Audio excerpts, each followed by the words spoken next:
नमस्कार दोस्तों, स्वागत है आप सभी का प्रशिक्षण क्लासेज के ऑनलाइन प्लेटफॉर्म पर। मैं अजय दुबे आप सभी का हार्दिक अभिनंदन करता हूं। आज हम लोग वनडे एग्जाम सीरीज के लिए, चाहे वो एसएससी हो, बैंकिंग, रेलवे, एनटीपीसी या डिफेंस में यूपी पुलिस एसआई हुआ, कांस्टेबल हुआ, डीएसएस भी हुआ, सुपर टेट, टीचिंग के जितने भी एग्जाम हैं, मेरे कहने का मीन्स ये है कि वनडे एग्जाम में जहाँ जहाँ ज्योग्राफी का इम्पोर्टेंस होता है वहाँ आपको ये सीरीज काफ़ी मददगार साबित होगी। इस सीरीज का नाम मंथन सीरीज रखा गया है क्योंकि आपने अब तक जितने भी सब्जेक्ट पढ़े हैं उन सभी सब्जेक्ट का किस तरीके से मंथन करना है और उसका निचोड़ निकालना है। तो दूसरी चीज़ ये है कि इस सीरीज के माध्यम से, प्रश्नों के माध्यम से आपके हर टॉपिक को एक व्यापक विश्लेषण के साथ में कवर किया जाएगा, जिससे कि आपका रिवीजन बहुत अच्छे तरीके से हो पाए। तो इस सीरीज में आज हमारा पहला क्वेश्चन देखते हैं क्या है। देखिए, हमारा पहला सवाल है कि पृथ्वी को उत्तरी तथा दक्षिणी गोलार्ध में क्या विभाजित करता है। यानी कि टॉपिक जो है हमारा वो अक्षांश देशांतर है, और इस अक्षांश देशांतर के क्वेश्चन में सबसे पहला सवाल यही है कि हमारी अर्थ को दो बराबर पार्ट्स में, नॉर्थ और साउथ में डिवाइड करने वाली रेखा को हम क्या कहते हैं। तो ऑप्शन ए घूर्णन अक्ष, option B equator line, option C उत्तरी ध्रुव और ऑप्शन डी दक्षिणी ध्रुव। तो इसको एक बार मैं विस्तृत तरीके से समझा देता हूं ताकि आपको समझने में कोई दिक्कत ना आए। देखिए, ये हमारी अर्थ है और अर्थ के बिल्कुल बीचों बीच से एक क्षैतिज रेखा खींची गई है जिसे हम लोग 0 डिग्री की अक्षांश रेखा कहते हैं, और इसका जो नामकरण किया गया है वो भूमध्य रेखा के नाम से किया गया है। इसको हम भूमध्य रेखा या विषुवत रेखा भी कहते हैं। इंग्लिश में इसी रेखा को हम इक्वेटर लाइन के नाम से भी जानते हैं।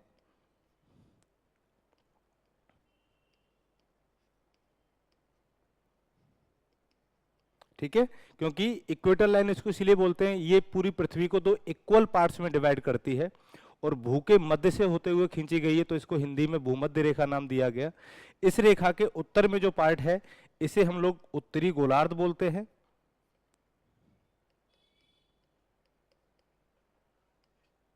और इसके साउथ में जो पार्ट है इसको हम लोग दक्षिणी गोलार्ध बोलते हैं।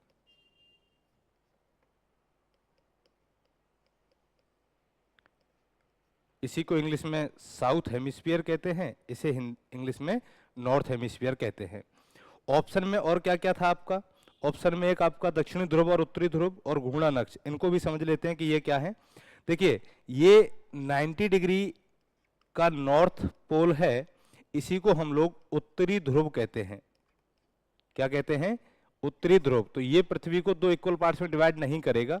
दूसरी चीज, इसके बिल्कुल इस साइड में यहां पर ये 90 डिग्री का साउथ पोल है, इसी को हम लोग दक्षिणी ध्रुव कहते हैं।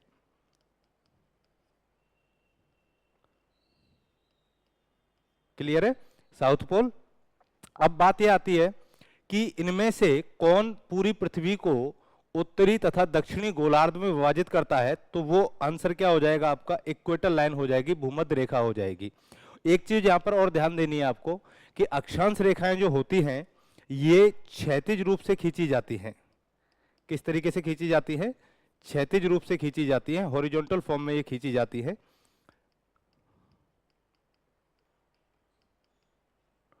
और जो देशांतर रेखाएं होती हैं हमारी, वो आपकी ऊर्ध्वाधर या लंबवत, जिसे हम लोग वर्टिकल लाइन भी कहते हैं, इस तरीके से खींची जाती है।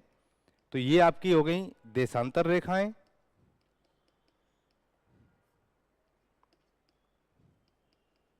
और ये आपकी हो गई अक्षांश रेखाएं। तो अक्षांश और देशांतर पृथ्वी पर खींची गई काल्पनिक रेखाएं होती हैं। ये दोनों की दोनों कैसी रेखाएं हैं? ये इमेजिनरी लाइन है, और इनका जो यूज किया जाता है वो अगर अलग अलग यूज पूछा जाए इनका, कि अक्षांश का जो यूज होता है वो आपकी पृथ्वी पर दूरी के लिए किया जाता है, और देशांतर का जो यूज होता है वो समय निकालने के लिए किया जाता है। ठीक है, तो ये दो पॉइंट आपको याद रखने हैं। दूसरी चीज ये है कि ये इमेजिनरी लाइन जो है अर्थ पर ड्रॉ की गई है, और इन्हीं के बेसिस पर हम लोग दूरी और समय को ज्ञात करते हैं। अब एक सबसे इंपॉर्टेंट पॉइंट जो यहाँ पर रह जाएगा आपका, वो ये याद रखना है कि सभी अक्षांश रेखाओं में केवल भूमध्य रेखा एकमात्र ऐसी अक्षांश रेखा है जो पृथ्वी को दो बराबर भागों में बांटती है। ये क्या करती है? पृथ्वी को दो बराबर भागों में विभाजित करती है।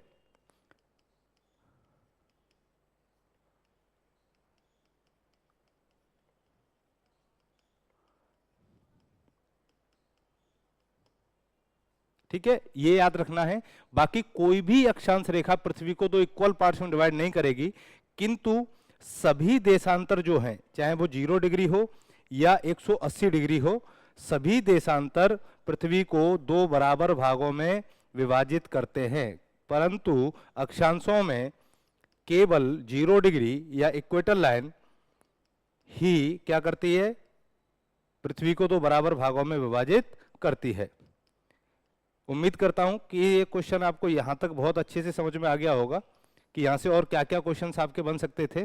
तो अकॉर्डिंग टू दी क्वेश्चन हमारा जो आंसर होगा वो आपका बी हो जाएगा। ठीक है, भूमध्य रेखा इक्वेटर लाइन। लेकिन यहाँ पर ऑप्शन के अकॉर्डिंग हमारा घूर्णन अक्ष है, ये क्या है? तो इसको भी हम थोड़ा सा देख लेते हैं कि हमारी अर्थ जो है, अगर हम इसकी रियल कंडीशन की बात करते हैं तो अर्थ हमारी रियल कंडीशन में अपने अक्ष पर ही 23.5 डिग्री झुकी हुई है। कितनी झुकी हुई है? 23.5 डिग्री। इसी को हम लोग पृथ्वी का अक्षीय झुकाव भी कहते हैं। क्या कहते हैं इसको? पृथ्वी का अक्षीय झुकाव कहते हैं। और इसी अक्ष पर पृथ्वी क्या करती है? पश्चिम से पूर्व की ओर, कहां से कहां? पश्चिम से पूर्व की ओर घूमना शुरू करती है, जिसे हम घूर्णन गति कहते हैं या हम इसको रोटेशन कहते हैं। ठीक है, ये याद रखना है आपको। दूसरी चीज, तो ये पृथ्वी को दो बराबर भागों में नहीं बांटेगा। अब यहाँ पर हमारी जो इक्वेटर लाइन है, 0 डिग्री की जो भूमध्य रेखा है, वो यहाँ से गुजरेगी। तो कई बार क्वेश्चन ये भी पूछा जाता है कि विषुवत रेखा और पृथ्वी के अक्षीय झुकाव के मध्य में कितने डिग्री का एंगल बनता है आपका? तो ये एंगल भी आप याद रखना, ये 66.5 डिग्री का एंगल बनता है। और अक्षीय झुकाव के कारण ही पृथ्वी पर मौसम में परिवर्तन आता है, यानी कि वेदर चेंज जो होगा आपकी पृथ्वी पर, वो किस कारण से होगा? तो उसमें सबसे बड़ा कारण जो आएगा आपका, पृथ्वी का अपने अक्ष पर झुकाव आएगा। तो इसलिए पहले क्वेश्चन का जो आंसर है हमारा, वो क्या हो गया आपका? भूमध्य रेखा हो जाएगा, क्योंकि भूमध्य रेखा पृथ्वी को दो बराबर भागों में, उत्तरी और दक्षिणी गोलार्ध में क्या करती है? विभाजित करती है। इसके बाद अगला सवाल देखते हैं हम लोग। अगला सवाल है आपका, पृथ्वी की लंबवत खींची गई काल्पनिक रेखाएं हैं देशांतर रेखाएं, दक्षिणी ध्रुव, अक्षांश या भूमध्य रेखाएं। तो यहां पर आपसे पूछा गया है कि पृथ्वी पर जो लंबवत रेखा खींची जाती है, देखिए इसका एक कॉन्सेप्ट सीधा सीधा आपको याद रखना है कि हमारी पृथ्वी पर दो तरीके की लाइन खींची गई है। एक आपकी लेटी लेटी रेखाएं हैं, तो इस तरीके से जो रेखाएं हैं इनको हम क्षैतिज रेखा या हॉरिजॉन्टल लाइन कहते हैं। और एक आपकी इस तरीके की रेखाएं खींची गई हैं, इनको हम लोग लंबवत रेखा या ऊर्ध्वाधर रेखा भी कहते हैं, जिसको अभी मैंने बताया था कि हमारे देशांतर जो हैं वो किस फॉर्म में खींचे जाते हैं? वो वर्टिकली खींचे जाते हैं, और अक्षांश जो हैं वो हॉरिजॉन्टली खींचे जाते हैं। तो यहां पर जो क्वेश्चन पूछा गया आपका, वो ये पूछा गया है कि पृथ्वी पर लंबवत खींची गई काल्पनिक रेखाएं क्या कहलाती हैं? तो इसके अकॉर्डिंग जो हमारा आंसर होगा वो ए हो जाएगा कि देशांतर रेखाएं पृथ्वी पर किस तरीके से खींची जाती हैं? लंबवत तरीके से खींची जाती हैं। इसको और अच्छे से हम लोग थोड़ा समझते हैं। जैसे ये हमारी पृथ्वी है, और पृथ्वी के बिल्कुल बीचों बीच से, कहां से? यहां से ये आपकी एक रेखा ड्रॉ की गई, जिसे हमने नाम दिया प्रधान मध्याह्न रेखा। क्या नाम दिया? प्रधान मध्याह्न रेखा। अब ये रेखा क्या करती है? पूरी पृथ्वी को दो बराबर भागों में विभाजित करेगी। तो ये जो गोलार्ध होगा, ये हो गया आपका पूर्वी गोलार्ध, और ये हो गया आपका पश्चिमी गोलार्ध।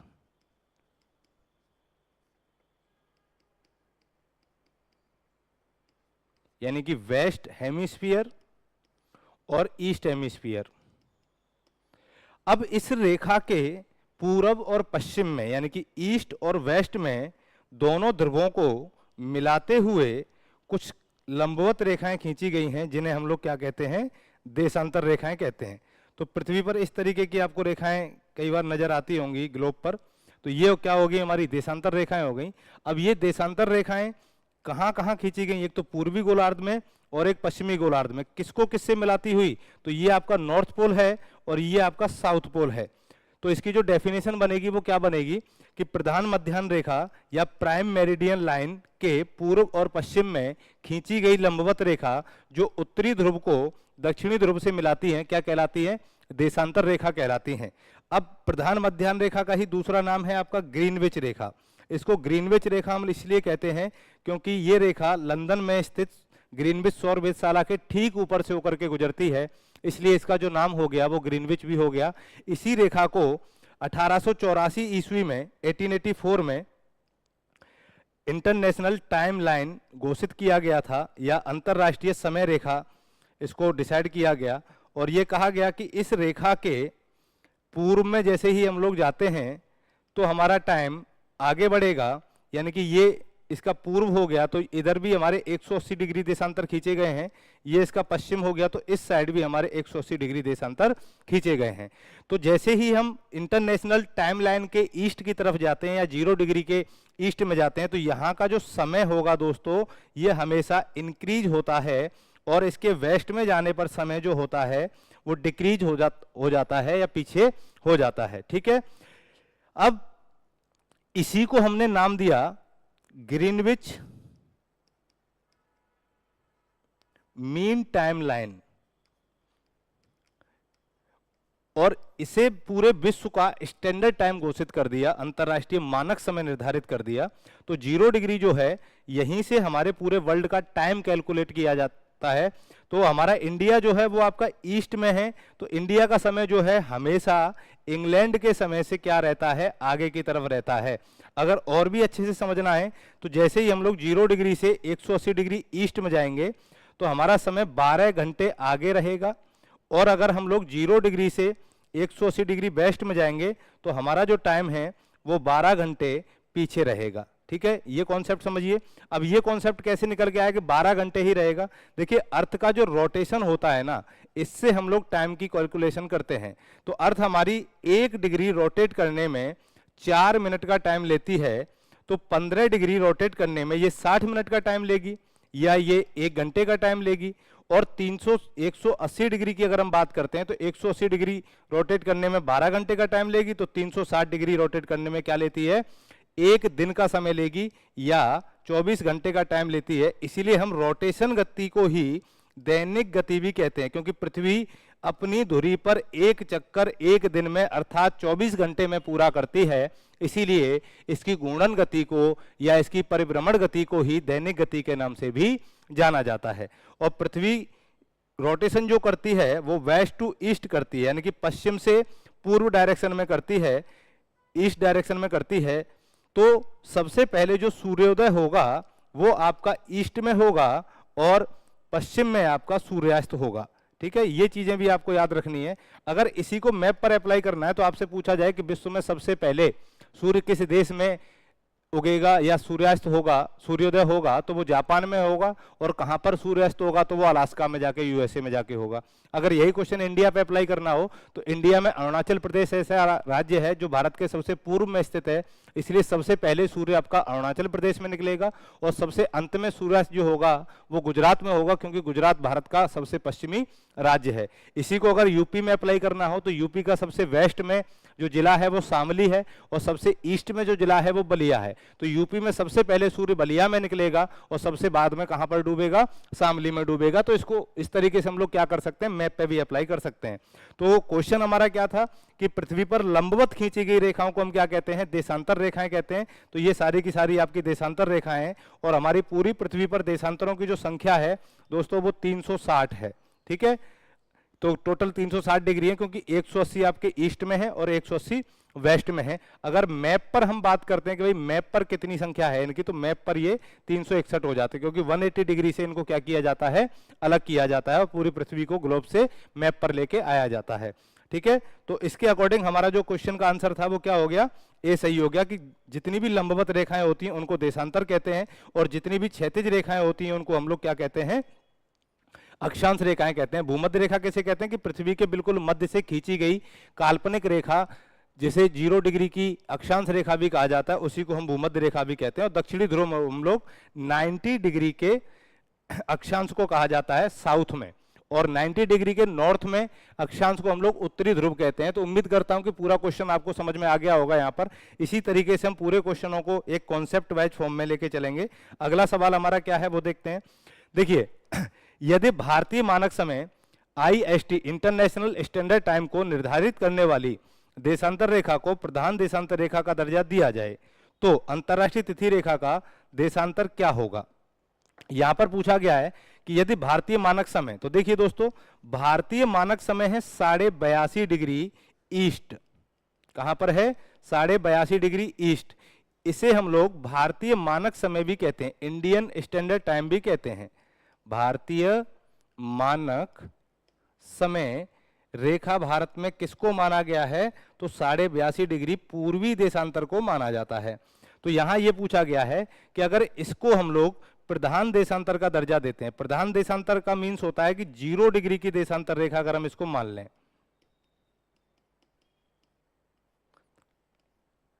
अब ये हो गया आपका 0 डिग्री, तो अंतरराष्ट्रीय तिथि रेखा का देशांतर क्या होगा। तो हमको ये भी याद रखना है कि हमारी जो अंतरराष्ट्रीय तिथि रेखा है या इंटरनेशनल डेट लाइन है, ये आपकी 180 डिग्री की रेखा को कहा जाता है।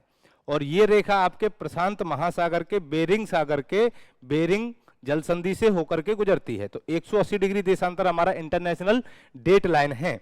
तो इसकी स्थिति पूछ रही है कि भैया क्या होगा। तो 180 में से हमें क्या माइनस कर देना है? 182। तो 97.5 डिग्री क्या हो जाएगा आपका? 97 डिग्री ईस्ट। ये आंसर आपका सही हो जाएगा इसमें, है ना, क्योंकि इसको हमने क्या मान लिया? 0 मान लिया, और 0 से हमको कितना आगे चलना है कि हम इंटरनेशनल डेट लाइन पर पहुंच जाएं। तो आपका क्या होगा? 97.5। तो इसकी जो स्थिति हो जाएगी वो 97 डिग्री 30 मिनट हो जाएगी, ठीक है, ईस्ट में। क्लियर है दोस्तों? तो इसका जो राइट आंसर होगा वो आपका ए हो जाएगा। उम्मीद कर रहा हूं कि बहुत बेहतरीन तरीके से आप इन सवालों को समझ रहे होंगे और एक भी डाउट आपका नहीं रहेगा। अगला सवाल, यदि प्रमुख याम्योत्तर पर समय प्रातः 8:30 हो तो इसी समय दिल्ली में समय क्या होगा। तो देखिए, ये बहुत अच्छा कॉन्सेप्ट है, इसको समझते हैं हम अच्छे से, उसके बाद आप खुद इसका आंसर बताएंगे। देखो, ये हमारी 0 डिग्री की रेखा है, और इस 0 डिग्री को ही हमने इंटरनेशनल टाइम लाइन घोषित किया। क्या बना दिया इसको? इंटरनेशनल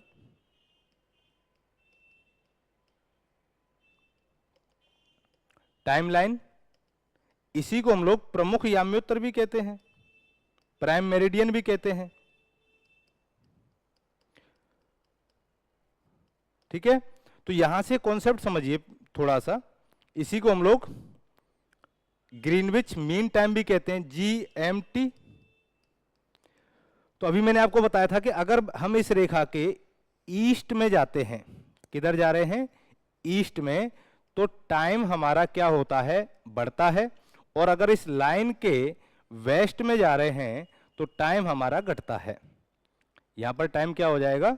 डिक्रीज हो जाएगा, और यहां पर इंक्रीज होगा।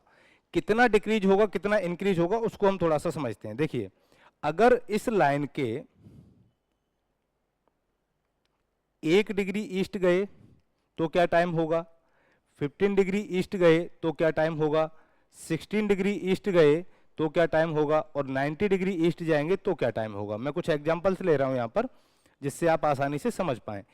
इधर वेस्ट में जाने पर क्या क्या होता है?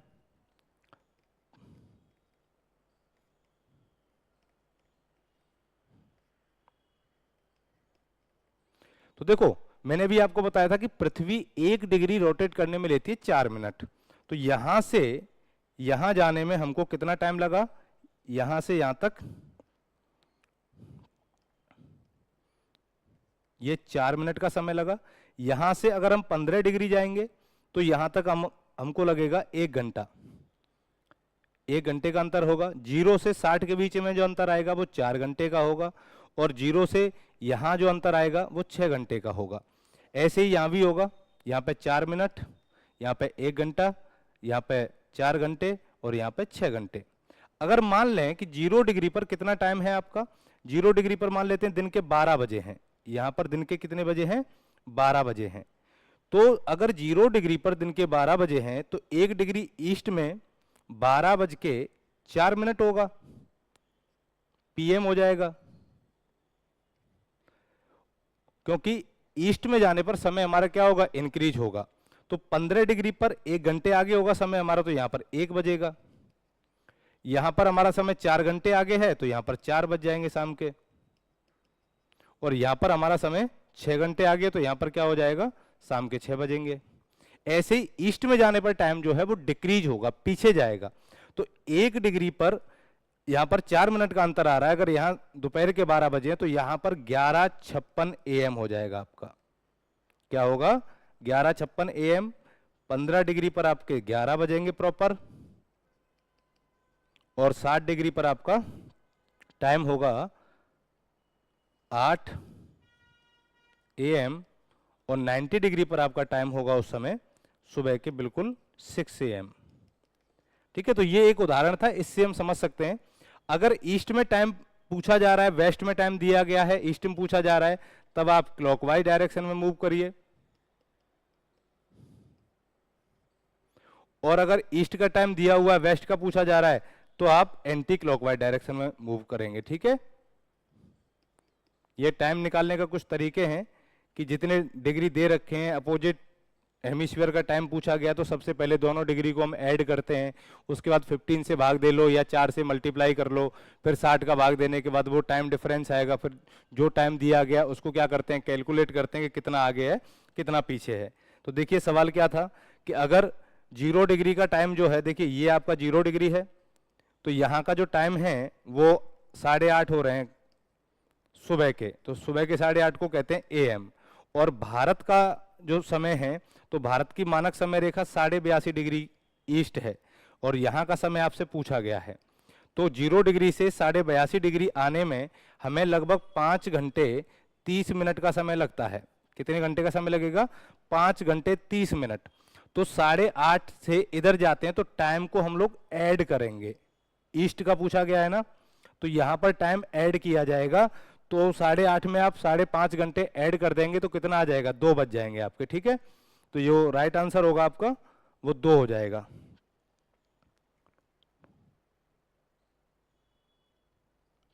चलिए, तो कैसे निकाला ये 5.5 घंटे में, इसको भी बता देता हूं। देखो, अर्थ 1 डिग्री रोटेट करने में 4 मिनट का टाइम ले रही है, 15 डिग्री रोटेट करने में ये 1 घंटे का टाइम लेती है, तो 82.5 डिग्री घूमने में कितना टाइम लेगी, तो हम आधा डिग्री को साइड में रखते हैं थोड़ी देर, और 15 से डिवाइड करते हैं, तो 15 पंजे 75, 75 में से 7 रिमाइंडर बचा, और 7 जो रिमाइंडर है वो डिग्री का रिमाइंडर है, इसलिए इसको हम यहीं 4 से मल्टीप्लाई कर देंगे, तो ये 28 मिनट आ गया। और आधा डिग्री ये था हमारे पास, तो 1 डिग्री मूव करने में 4 मिनट लेती है, तो आधा डिग्री मूव करने में 2 मिनट लेगी। तो आपके ये कितने हो गए 28 और 2 30 मिनट, तो ये हो गए, और 5 घंटे ये हो गए, तो 5 घंटे 30 मिनट का टाइम डिफरेंस आता है। तो इंडिया का समय हमेशा 5.5 घंटे आगे रहेगा GMT से, या इंग्लैंड के समय से, या प्रमुख या म्योत्तर से। ठीक है, तो इसका जो राइट आंसर है वो B हो जाएगा। अगला सवाल क्या है आपका कि निम्नलिखित में से असत्य कथन को चाटिए। तो जो आपका रॉन्ग स्टेटमेंट है उस पर हमें बात करनी है कि भाई हमारा असत्य कथन कौन सा है।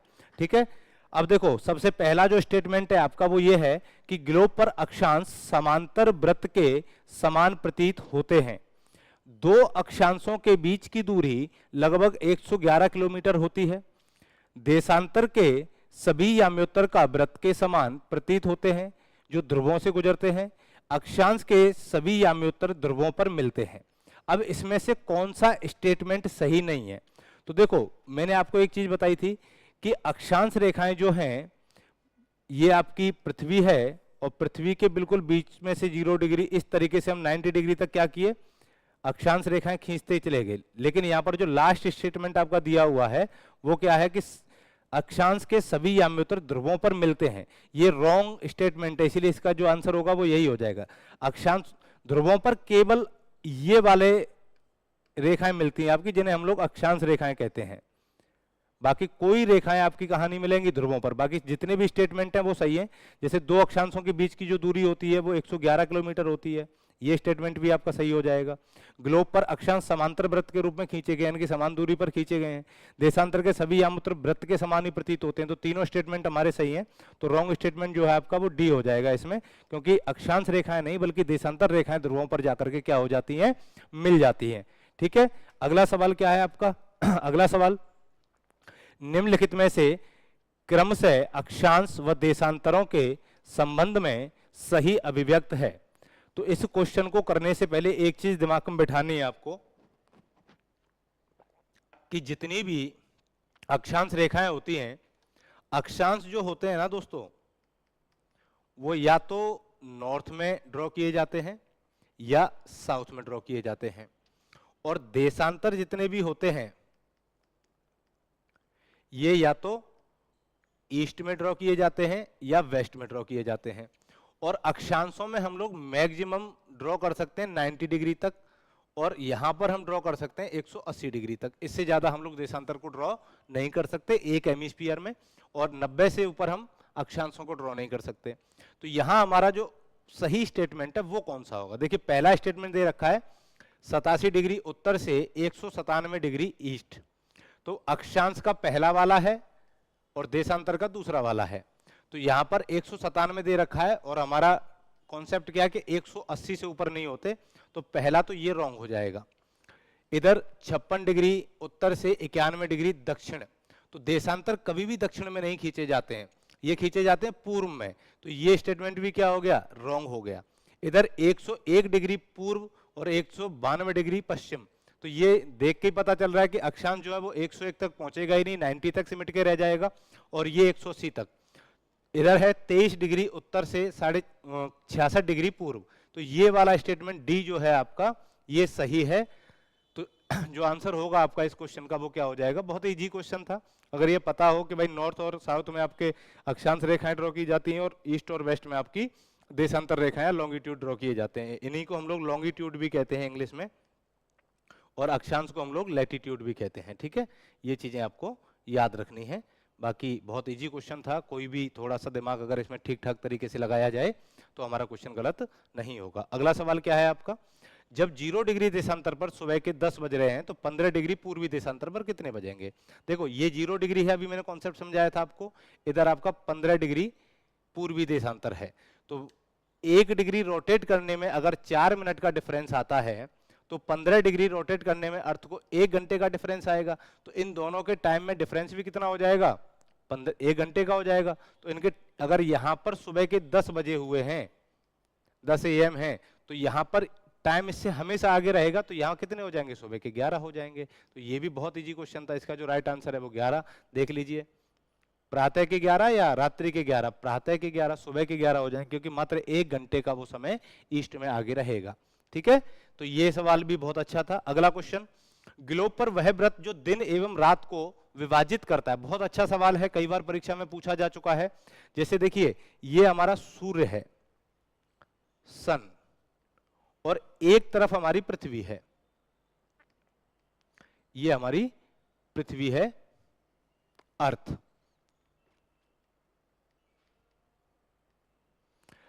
अब सन से सनलाइट आती है पृथ्वी पर। कहां आती है? पृथ्वी पर सनलाइट, इस तरीके से। लेकिन अर्थ की जो शेप है ना, वो जियोड शेप है, गोल जैसी आकृति है इसकी, गोलाब आकृति में है हमारी पृथ्वी। अगर इसकी आकृति आपसे पूछ ले कि बताइए पृथ्वी की आकृति कैसी है, तो आप बताना कि पृथ्वी हमारी जियोड शेप में है। इसी को हम हिंदी में गोलाब आकृति कहते हैं, जिसके कारण हमारी पूरी पृथ्वी सूर्य के प्रकाश को एक साथ एब्जॉर्ब नहीं कर पाती है। तो पृथ्वी के आधे भाग में ही सूर्य का प्रकाश प्राप्त होता है। तो आधा भाग जो है वो प्रकाश प्राप्त नहीं कर पाता। जो तो दिन जो होगा ना, ये वाला जो पार्ट है, ये वाला पार्ट, यहां होगा आपका दिन। यहां क्या हो जाएगा? दिन होगा, और यहां पर हो जाएगी रात। तो दिन और रात, इन दोनों को ये सर्किल क्या कर रही है? डिवाइड कर रही है, ये वाली। इसी सर्किल को हम लोग कहते हैं प्रदीप्ति व्रत। क्या कहते हैं दोस्तों? प्रदीप्ति व्रत कहते हैं। तो हमारा जो आंसर होगा इस क्वेश्चन का वो हो जाएगा ए, क्लियर है यहाँ तक? भूमध्य रेखा दीर्घ वृत्ताकार पथ का मतलब होता है कि जब पृथ्वी हमारी अपनी ऑर्बिट में, कक्षा में एक दीर्घ वृत्ताकार पथ पर सूर्य के चारों तरफ परिक्रमा करते हैं, तो अर्थ की जो ऑर्बिट है ना वो दीर्घ वृत्ताकार है। आयनांत अलग चीज होती है आपकी, तो आंसर जो होगा वो ए हो गया। अगला सवाल, अगला सवाल है आपकी देशांतरों के बीच की दूरी ध्रुवों की तरफ जाने पर क्या होती है? तो हमारी जो देशांतर रेखाएं हैं, अभी आपको समझाया था कि ये पृथ्वी है और पृथ्वी के बिल्कुल बीचों बीच में 0 डिग्री देशांतर रेखा खींची गई।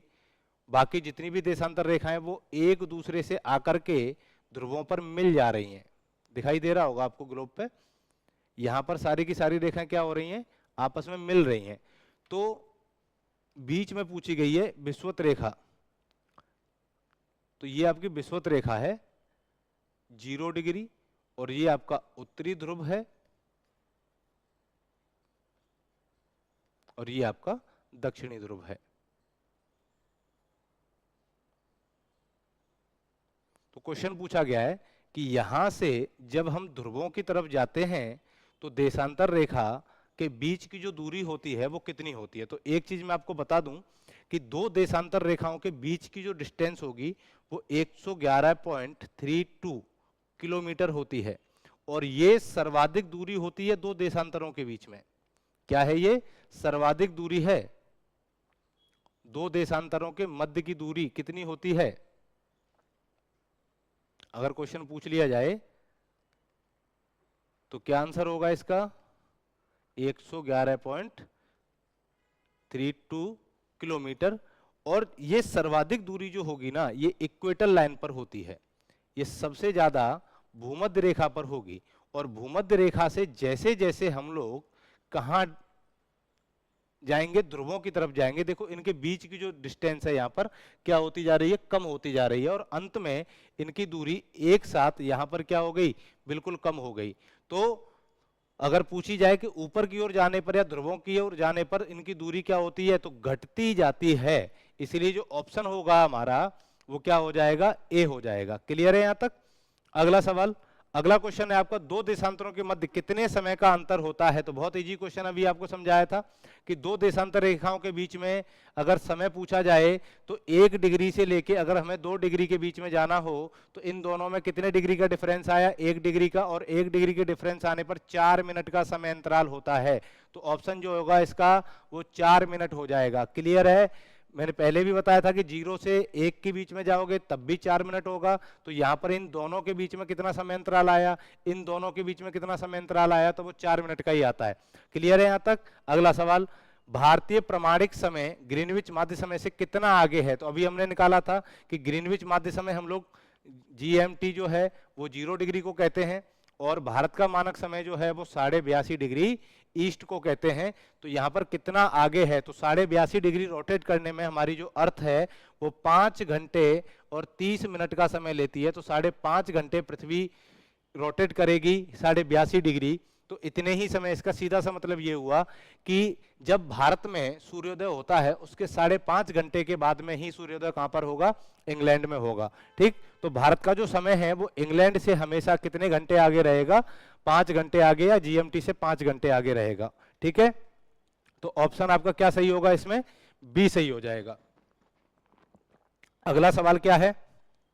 अगला सवाल है आपका भारत की मानक समय रेखा निम्न में से किस स्थान से गुजरती है? बहुत अच्छा सवाल है, मैं इसको थोड़ा सा डिस्क्राइब और कर दे रहा हूं।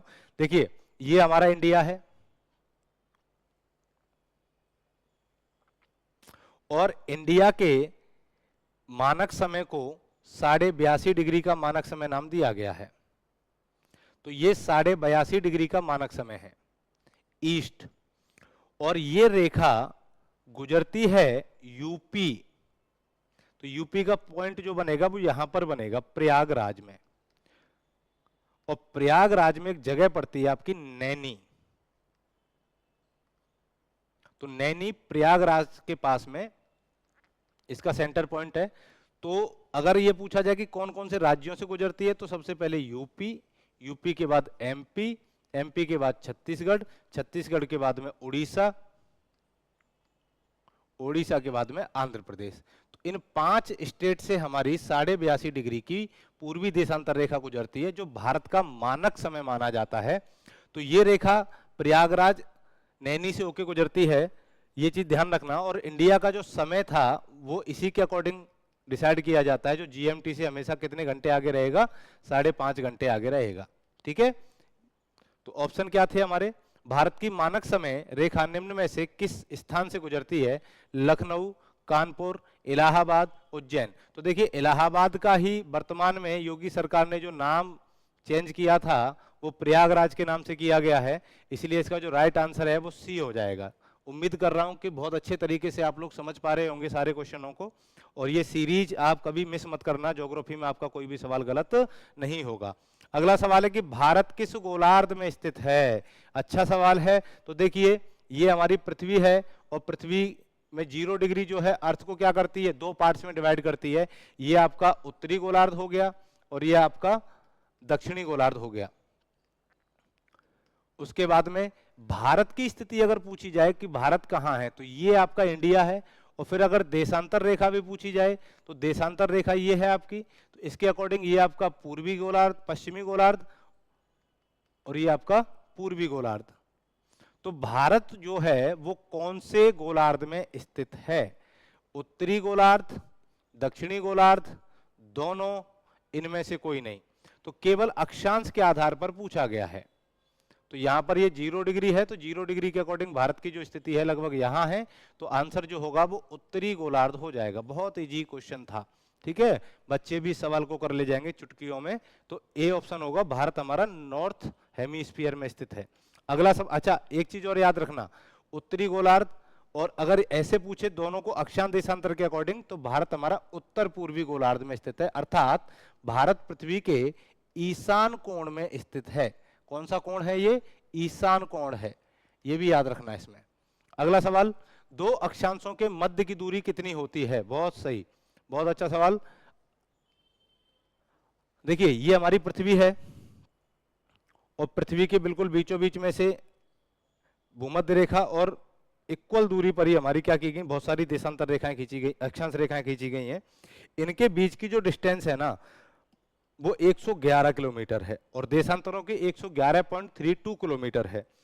तो अगर पूछा जाए कि 2 अक्षांशों के मध्य की दूरी कितनी होती है, तो 111 किलोमीटर।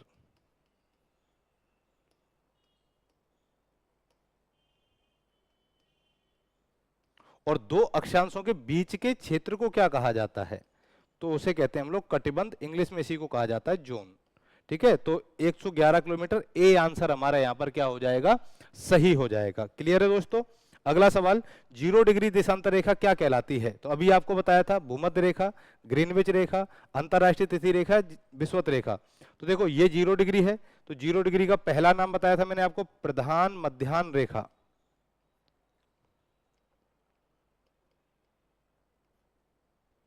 क्या नाम है, प्रधान मध्याह्न रेखा। इसी को कहते हैं हम लोग ग्रीनविच रेखा।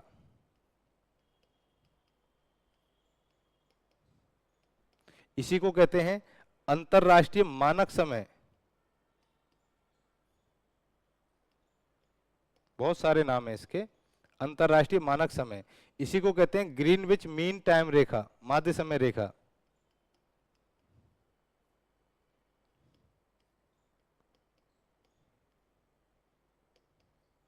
इसी को कहते हैं प्रधान याम्योत्तर रेखा।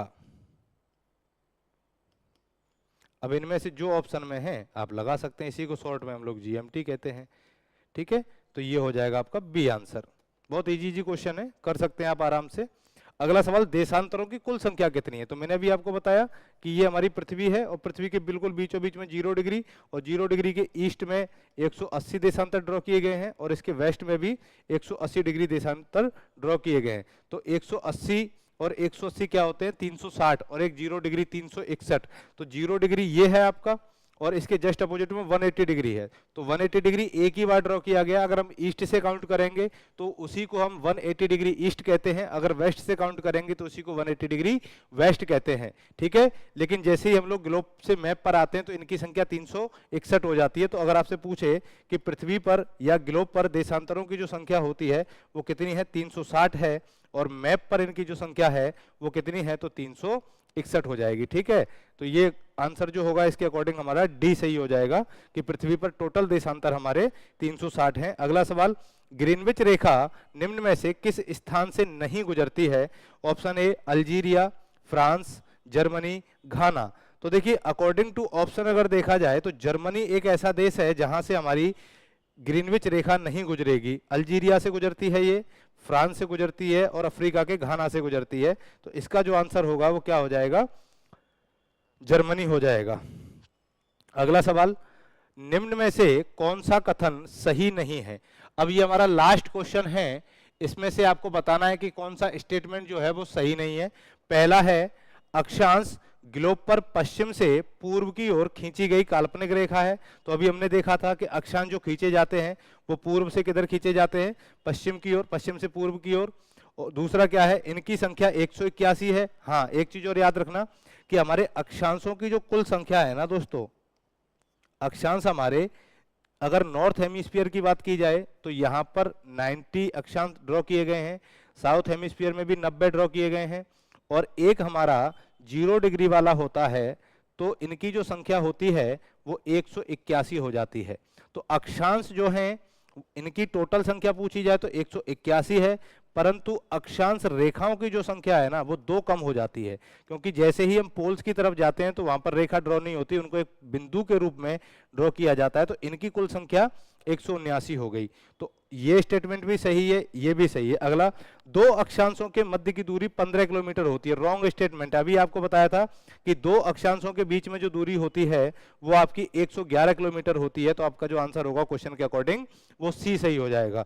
विषुवत रेखा की लंबाई जो है वो 40,069 किलोमीटर। तो देखिए एग्जैक्ट अगर आपसे पूछे तो 40,075 किलोमीटर है, परंतु लगभग में पूछा गया है, कई बार 40,000 ही ऑप्शन में मिलेगा।